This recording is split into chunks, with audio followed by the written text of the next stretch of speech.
On the eastern front of Ukraine, a Russian soldier crouches down in his foxhole as AI-directed smart artillery pinpoints his exact location and adds him to the list of potential targets. Across the world in the US, Amazon employees are monitored and their behavior is logged. Later analysis will reveal how their managers can squeeze as much productivity out of them as possible. Meanwhile in the UK, a local police department is using software to monitor the community they're meant to protect. They'll build a wider view of problem areas while also creating specific profiles on the people most likely to commit crimes. So what links all of these things together? The data analysis giants known as Palantir, whose software models are embedded in every level of society. And who's really pulling the strings there? Well, it's time to introduce you to the main characters behind this new Orwellian takeover, starting with Peter Thiel. Peter Thiel can trace his multi-billion-dollar fortune and his immense levels of power to his founding role in PayPal. Thiel was at the heart of the so-called PayPal mafia.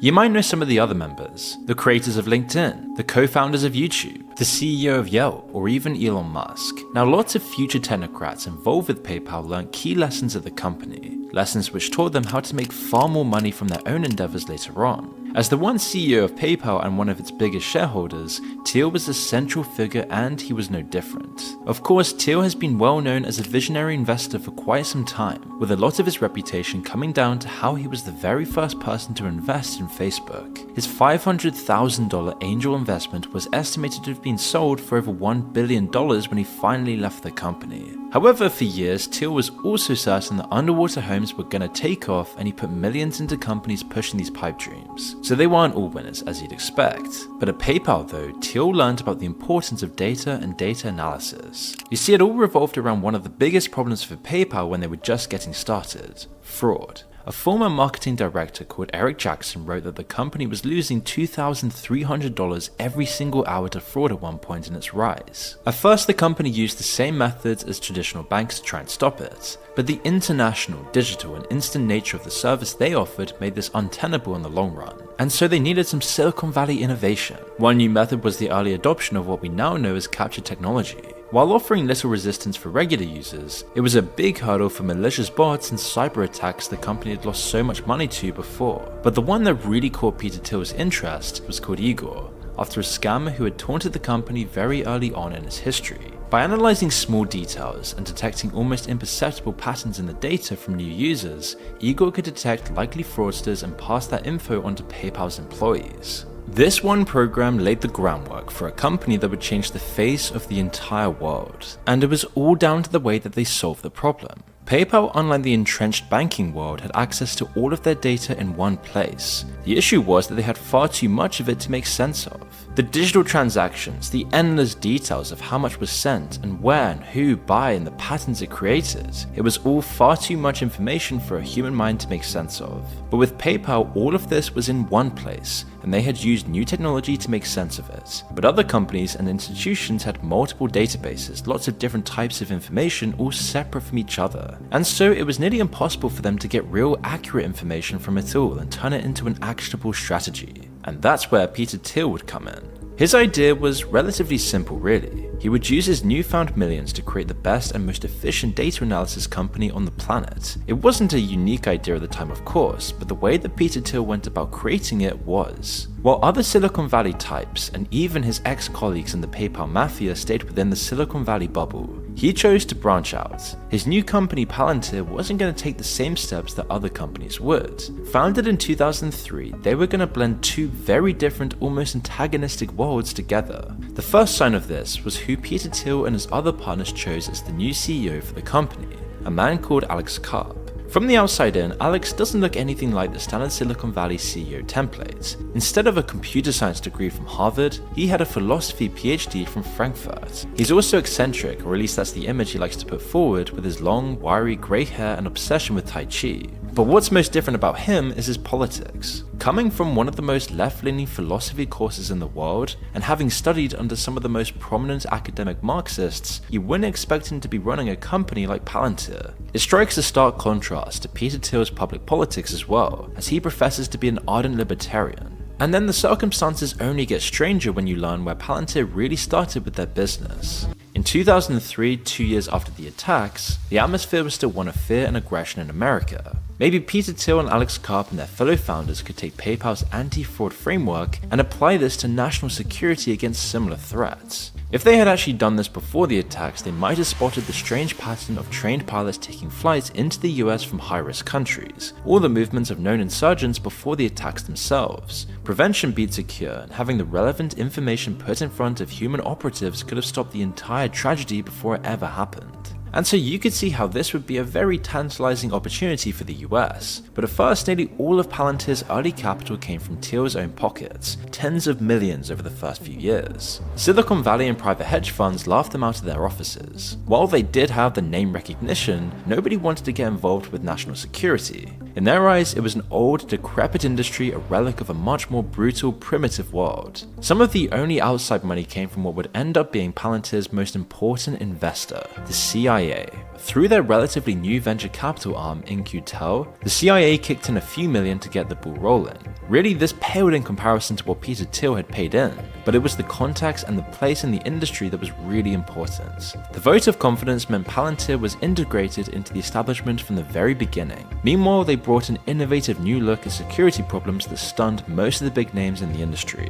These were the companies they were competing with, old names in the military-industrial complex like Lockheed Martin and Base Systems. While they had decades of experience and trust, they lacked the new coat of paint that Palantir's Silicon Valley origins gave them. Alex Karp's plan for the day-to-day running of the company pushed them further forward. It was a combination of classic Silicon Valley tech bro gimmicks mixed with ruthless efficiency and a cult-like dedication. Palantir offers famously low salaries, but it's the company culture that keeps people there. They have the same offerings of beanbags and video game consoles that other Silicon Valley companies do, but they also encourage incredibly long hours. And interestingly, Alex Karp put no focus whatsoever on sales, sending out the same people who made the software to pitch it to clients. With all of this talk of company culture though, it's really easy to underestimate the power they could theoretically wield. If a company or a government agency hired them, they were giving them access to all of the data they had. Palantir would feed it into their software and give them solutions they asked for. But did they store the data? What did they learn from it even if they didn't store it? Each client made Palantir's software smarter and made it see clearer. Knowledge is power, and Palantir turned data into knowledge. For the first few years, the company was almost entirely integrated with the CIA. They were both one of its biggest investors and its only client, drip-feeding it contracts as it slowly grew over time.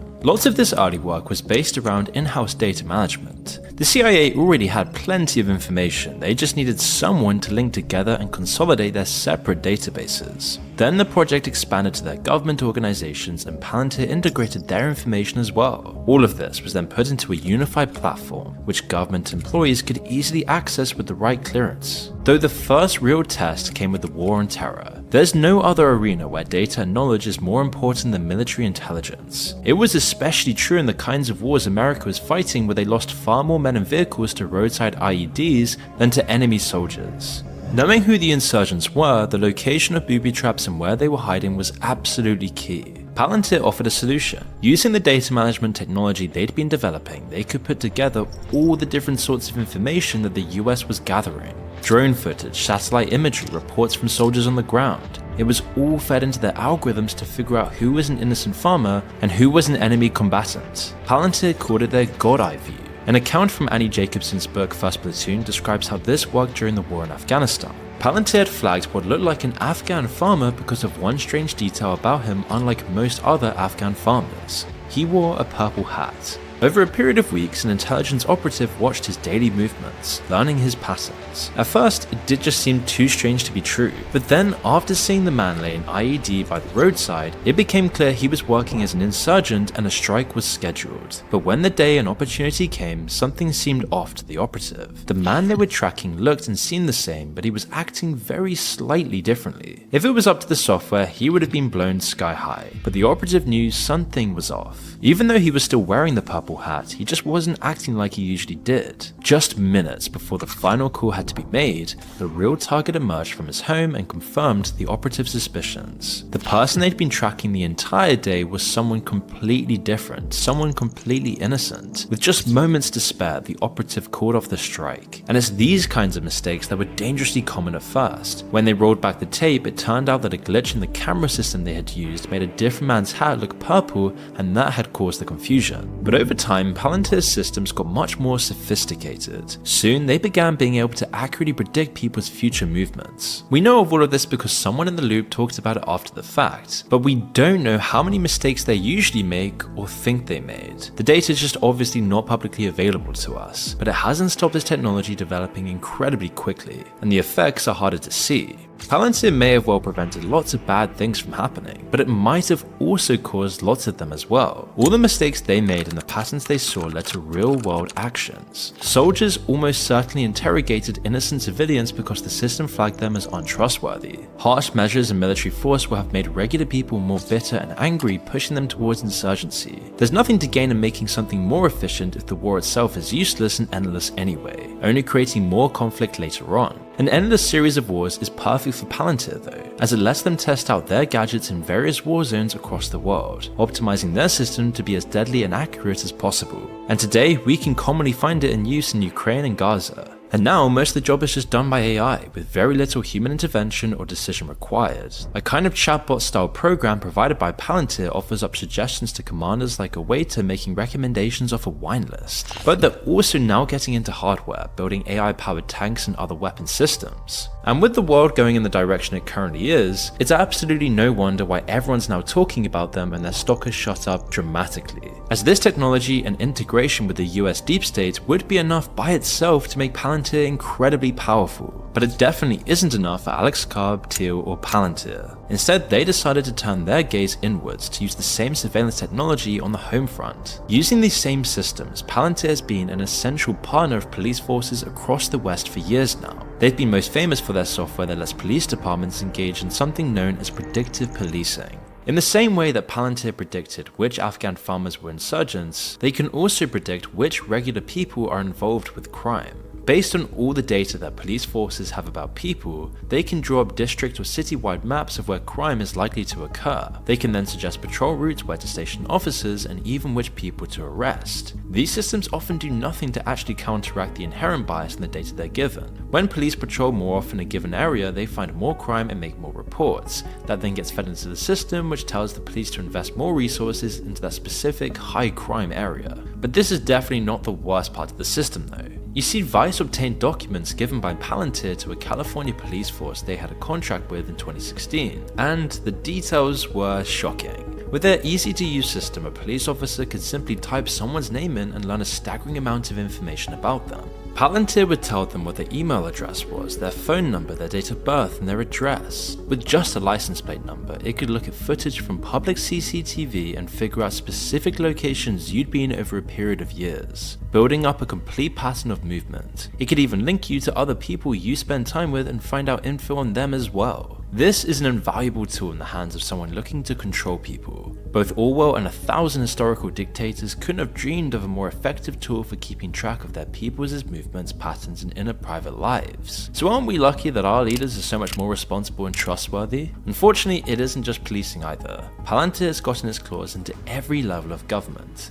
In the UK, the National Health Service recently signed a deal to hand over the entirety of their data, a treasure trove of medical records and patient info, to Palantir. And the laughable thing is that they don't get paid for this. In fact, it's the UK taxpayers that are paying Palantir $500 million to manage and analyze this for the government. This data, which should have remained private anyway, is invaluable for fighting future pandemics and assessing how effective different treatments are. Experts have described this as being one of the most valuable resources the UK had. The US had nothing to compare because of its separated private healthcare system. It's like Saudi Arabia paying a private company to take their oil off their hands. And now it's in Palantir's hands, along with all the confidential patient data that came along with it. The irony of all of this is that Palantir's biggest investor, founder, and shareholder, Peter Thiel, is keen on advertising how libertarian he really is. He pays lip service to the talking points on podcasts, makes a splash in political circles by donating to Republicans, and he was the first big name from Silicon Valley to jump on the Trump train.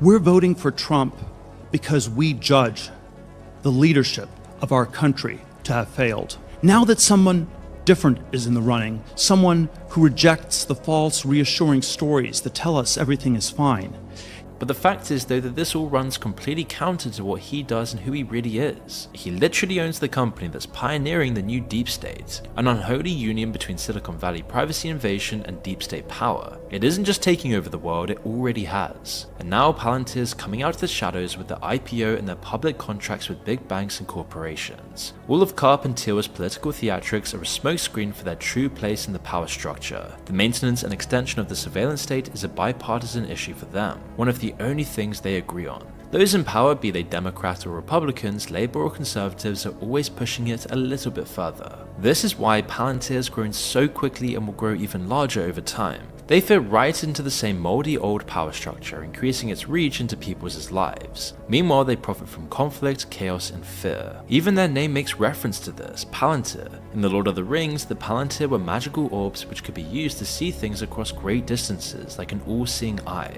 Alex Karp insists that the company's role is to protect the Shire. The way you dominate the future is you dominate the present.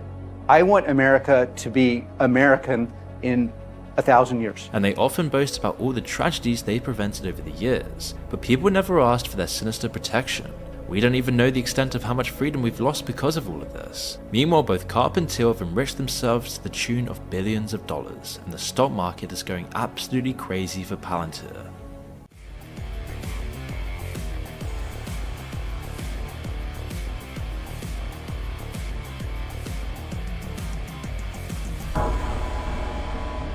Cik atomodas mums ir vajadzīgas, lai mēs beidzot pieceltos? Laiks celties!